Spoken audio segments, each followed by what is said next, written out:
Okay, everybody, we're back. And as you can see, we are in the kitchen today. So we're going to do a demo for you, a roasted corn Mexican salad that we just love. And before we get into actually demonstrating the cooking process, I wanted to spend just a minute to explain to those of you who haven't heard this before, why we call our company Amazing Health Effortlessly. Originally, it started because we both had these kind of healing experiences. Our bodies like restored their health, and all we did is we just changed the food we put in. So it's like we didn't really go in there and have to change spark plugs or anything. That was all done for us. We just had to make sure we gave our bodies the right fuel. So that's how the effortlessness comes into play, Amazing Health Effortlessly, because our bodies are designed to restore health, to maintain balance. We're born to thrive. That's the way we look at it. Yes. And so if we give our bodies what they're designed to work with, it's not unlike, well, think about your car. If your car's engine is designed to run on gasoline, who's going to put diesel in it? We know it's not going to work. But unfortunately, in today's food environment, there's a lot of diesel out there for those of us running on gasoline engines. And we feel like that is a big part of the epidemic of chronic conditions like diabetes, heart disease, arthritis, all these things. Because all the clients who come to us to restore their health, when they put the right fuel in, basically whole food, plant-based, the body does all the work. And it changes immediately. It's amazing how fast they get results. Yeah, it's really great. So that's the effortless in terms of Amazing Health Effortlessly from the emotional standpoint. I mean, from the physiological standpoint. But then we noticed that there was another part that came into play in people's relationship with food and making food choices, and that was the mental emotional side. And so there would be all this resistance to eating whole foods and all this kind of ease in going into the junk food. And what we began to see was that we get caught in our thinking, and that's where our resistances come up. And what we have found is that when we really open to experience what it is that whole food plant-based provides for us, it's so much easier to find the energy to go into the kitchen and do these things. I was thinking about some people I've known who get onto a routine to go to the gym because they want to feel better, and they really don't want to. So they keep resisting it, and it takes so much energy to get to the gym. But I've got lots of friends who love going to the gym. So it's kind of like, is going to the gym hard or easy? And you see what I'm getting at? It's like our mental attitude toward it. So it's the same thing when we do what we love. Have you noticed that when we do what we love, we've got so much energy to do it? The key is falling in love with what we're doing. And the easiest way that we've seen to do that is to really closely connect with our health and our bodies and what they're really looking for. We often talk about listen to your body, because if we listen to our bodies instead of our old conditioned thinking and how I like to eat and I can't live without this and I can't live without that, if we really let our minds settle and drop into our bodies and check in with our inner wisdom, there is just such clarity in terms of what supports our lives and our bodies in thriving and what doesn't. What food supports and what food doesn't. Yeah. Yeah, it's really clear. Yeah. And so that's the other part of the effortless, is when we can get clarity in our minds about what really supports us. It's really easy to do this. And there are so many clients who, when we first start working with them, they tell us, I don't like to cook. I don't want to be in the kitchen. We go, okay, we can help you with that. And we show them simple ways to do quick meals. But after they get into it a bit and they start feeling better, they want to eat this kind of food, and they start expanding their repertoire. And there are some who actually say, I never thought I would enjoy being in the kitchen, and I love it now. Yeah. So there's a whole mental emotional piece to the Amazing Health Effortlessly too. And if you have any questions or want to discuss that more with us, just leave a message in the comment section below. So tell us about this dish. Let's have roasted corn Mexican salad. Well, I love Mexican food, and came across a recipe for roasted corn, and naturally I had to change everything about it. But I love the idea of roasted corn in a salad. So it's a warm salad if you eat it fresh right off the stove, or it also works great at room temperature or even chilled. And it's really good over a big heaping pile of lettuce. It is so good. Yeah, it really makes a salad. I mean, a green leafy salad. So it's a great complement to that too. So the main thing is, of course, roasting the corn.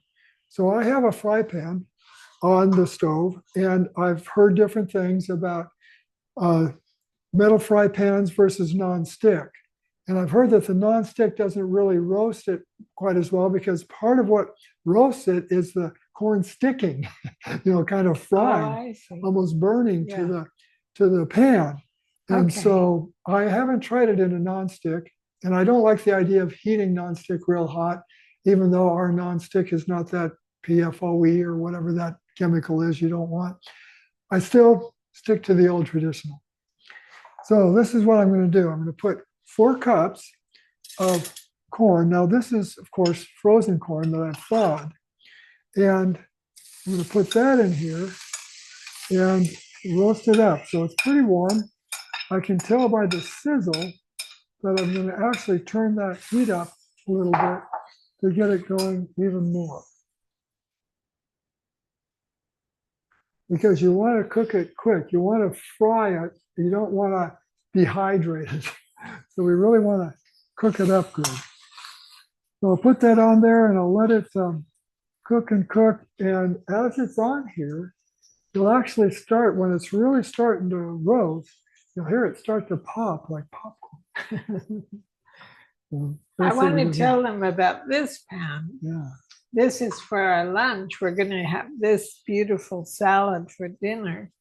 So this is the greens that we have with lunch. We're doing a mushroom, wild rice, broccoli casserole. And with that, we have a pan full of greens that we'll cook up. It's so good. Yeah. So while this is starting to fry, you can see it's starting to get a little bit of brown on the edges. I thought I would share with you a little bit more about my whole journey or love of Mexican food, because I do it quite a bit around here. He loves Mexican. Mexican now, food. if you want, I can watch this while you share that. No, I'm fine with it. So basically, Mexican food, my form of Mexican food, has very few ingredients, and they're just kind of combined in different ways. One, of course, is corn tortillas. That I love. I don't know if you can hear this. It's starting to pop. Corn tortillas. So I always have corn tortillas on hand. And around here, British Columbia, I can't get organic corn tortillas fresh, so they're always frozen. Well, I always have some frozen corn tortillas in the freezer. And then the other main ingredients, of course, are beans, tomato, onion. I like cilantro, and onion. Did I say all that? I think that's everything. Yeah. And so I combine these. You could always add some pepper too if you want. Oh yeah, like a red pepper or orange pepper. Yeah, even green pepper. Yeah. Yeah. And jalapeno pepper. Yeah, that's really a nice addition too. So those are the ingredients that I kind of have around all the time. So one thing that I like about the Mexican dishes I do is they can be real quick and easy if I have the beans already prepared. So I've either cooked the beans myself, or I'll open a can of beans. And one thing I'll say about the canned beans is that we have gone SOS free And so we like to find beans that have no salt in them. So their Eden brand is a good brand. Oh, it's a wonderful brand. Yeah. So there's no oil or salt added.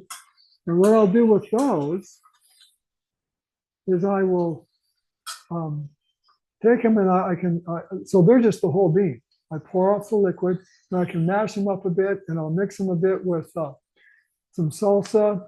Maybe I'll add some tomato and some onion in there. And I might heat those or I'll just leave them at room temp. And so that's my bean mixture. And then I'll have my tomatoes, dice up a little bit of onion and jalapeno, maybe some pepper. Oh, and lime. Lime is a lovely addition too, if we have Yeah, that. really good. Really So good. those are the main ingredients. Now I'll tell you the different ways I use them. So in That's browning now, nicely. yeah, it's starting to brown up pretty good, isn't it? Yeah, Yeah. that's really nice. And it smells great. So one of my favorites these days, avocado. Okay, Yeah, you gotta that's have that one. essential. That means a lot to me. One of my favorites these days now that I'm doing taquitos. So a taquito is a corn tortilla that has a filling that is rolled inside and then fried. So I air fry these. So because my tortillas are frozen, I've got to get them soft and pliable. And it doesn't work real well to just take them out and let them thaw naturally. What I want to do is I put the frozen stiff, hard as a board, frozen tortillas into a fry pan with a steamer in it, a little bit of water in the bottom. I turn the pan on before I put the tortillas in, and I fill it with steam. I let it all fill up with steam. And then I take the lid off. I put the tortillas in, 3 or 4. I never put more than that because if they stack on each other, they don't steam well, where they're layered. So I put 3 or 4 tortillas in, put the lid back on, and turn the heat off so that it's just steaming. If I leave the heat on, then it keeps boiling and the bottoms of the tortillas can get kind of soggy.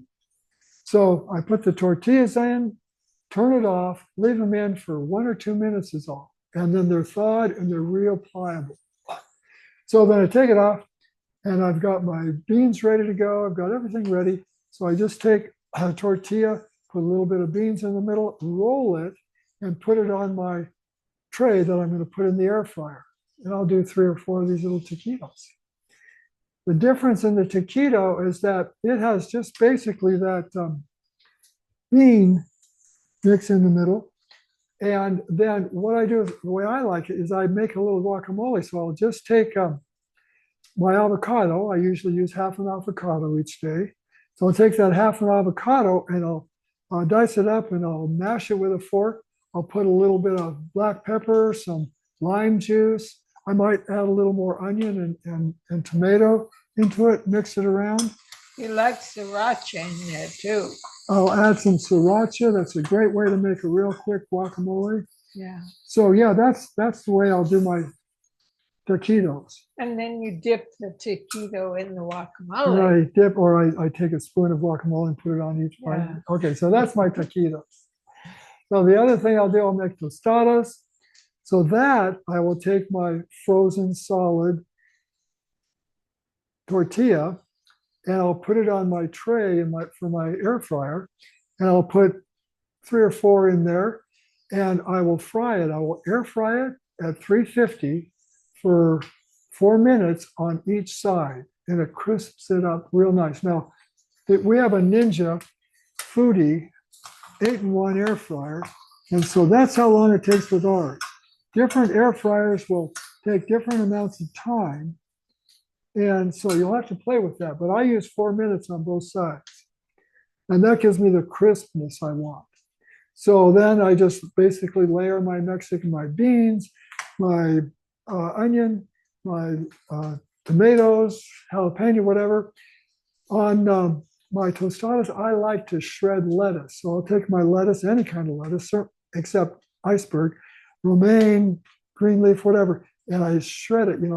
I cut it real thin strips because that's what a tostada was like when I was growing up. So I'm trying to simulate my favorite childhood Mexican food, and that works really well. Well, I think that's about ready. It's for just some about other ready. Ingredients. Just about ready. So let's see. What I'll do is, Well, you don't add the lettuce until after you've air fried the tostada with beans, etc. on it. When it comes out of the oven, you add the lettuce, right? well, yeah, nothing goes in the air fryer except the tortilla. Oh, okay. Tortilla comes out, everything Okay. gets layered, and the lettuce is the last one. Okay. Yeah. I didn't understand that. Yeah. So that's the tostada. Tostada. So I'm going to show you what this looks like. So you see, it actually is getting browned up, which is really nice. And it keeps popping. And it keeps popping. Saying, I'm here, I'm working. I'm here. Okay, so what I'm going to do now is add the other ingredients. I've got a large onion, I've got a red bell pepper, and I've got 2 jalapenos. So I'm going to drop those in and I'm going to mix them around. Get that started. Do you add any water to it or not? I'm going to, but not until I get it mixed up. Because Okay. if I add water, I start to lose the char that's on the corn. And so I want to keep everything well charred. That's what adds this charred flavor that I like so much. Should I add the Mrs. Dash extra spicy? Yeah, let's put, what did we decide? 1 teaspoon? Yeah, I think it's easier this way just to do Okay. a teaspoon of Mrs. Dash. So this is red pepper flakes. Just put that around. And I'll mix that in. Now this, even with those red pepper flakes, is not real spicy. In fact, I hardly notice any spice at all. But it's subtle, and Mrs.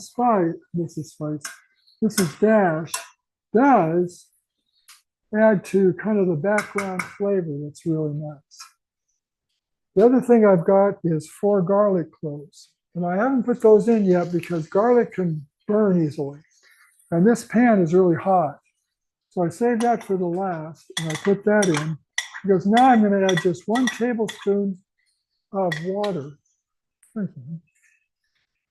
1 tablespoon of water, and let that steam. So similar to what I do when I do the tortillas, I'm going to put this water in. It's going to make a lot of steam. I'm going to right away put my lid on and turn the heat off so that it just cooks that pepper, onion, and jalapeno and garlic by steaming. And did you mix in the garlic or no? It's just on top. Just leave it on Yeah. top. Okay. Okay, so all I'm putting in is 1 tablespoon of water. Because the more water I use, the wetter it gets. You got that okay? And then I lose that char. So I'm just going to put that in there. See that steam start to come up? Lid back on. Thank you. And everything goes off. Voila. And then what happens? Okay, so this I will leave for 3 to 5 minutes to let the raw veggies that I just put in get nice and tender and cooked. They don't get cooked real thoroughly. It's still that kind of soft al dente, which is the way I like it. You can leave it longer and it'll get even softer. To serve then, as Connie mentioned, there's lots of ways that you can serve it. Oh, actually the cilantro. Let's put the cilantro in. And you can put the cilantro in now. I don't want to open it, it's steamed. Okay. I have been adding the cilantro at this last phase now, which I didn't used to. I add it when I put in the onion, tomato, and the jalapeno, because I like having the cilantro in there. You can use it just as a garnish, which is the way we're going to do it this time. Well, I think after this is cooked, let's add the cilantro Okay. and mix it in. Yeah, That's we can the add best it. Yeah, way, we can add it. Yeah, let it steam because Yeah. the cilantro doesn't need to steam. Yeah. We'll just mix it through. And then to serve, you can put it on a bed of lettuce. You can have it just as a side serving. And if you want to make it a whole meal, it works for that too. and we serve it with a squeeze of lime. And I made a cashew sour cream. That's quite nice with it too. And we'll include that in the recipe that we'll send to you. Tell them how you made the cashews. Okay, well, it's 2 parts cashews to 1 part water. That makes it nice and thick like this. So it's thick like a sour cream. And yeah, that's it. To sour it, though. Yeah, so it's 2 parts cashews, 1 part water, and then this is 1.5 cups of cashews, 3/4 cup of water. It has it's right here. I don't have to try to remember, do it. Yeah, it has 3 tablespoons of lemon juice and 1.5 tablespoons of apple cider vinegar. And that's what sours it. It like curdles the cashew milk. And then you just put dollops of that on the top, and it is so good. I said to Bill, this is heaven food. So there you have it. Anything else before we sign off? Well, you talked about taquitos and tostadas. What about tacos? Okay, so tacos, what I do with those, I like the soft shell taco. So then I take the frozen tortilla and I do my same steaming process that I do with the taquitos. They're steamed for 1 to 2, 3 minutes at the most. And then I can fold them. And so then the way I layer those is the beans, the onion, tomato, a little salsa, and I like lettuce on my tacos too. So and avocado you put in avocado. there. got to, yeah. Yeah, those are great. Yeah. I'll also do nachos. The way I make nachos is that I will fry the tortillas. I actually cut the tortillas now because my tortillas are frozen. This is I think it's kind of wonky, but I cut my frozen tortillas with scissors. It's a lot easier than cutting them with a knife. So I cut my tortillas, my little corn tortillas, into 8 parts. So I've got my little triangular, nacho kind of chips. I put those together on my air fryer pad, and I will, if I want a little flavor in the chips, I will use a little basting brush with sriracha or salsa, and I'll baste those chips, and then I'll air fry those.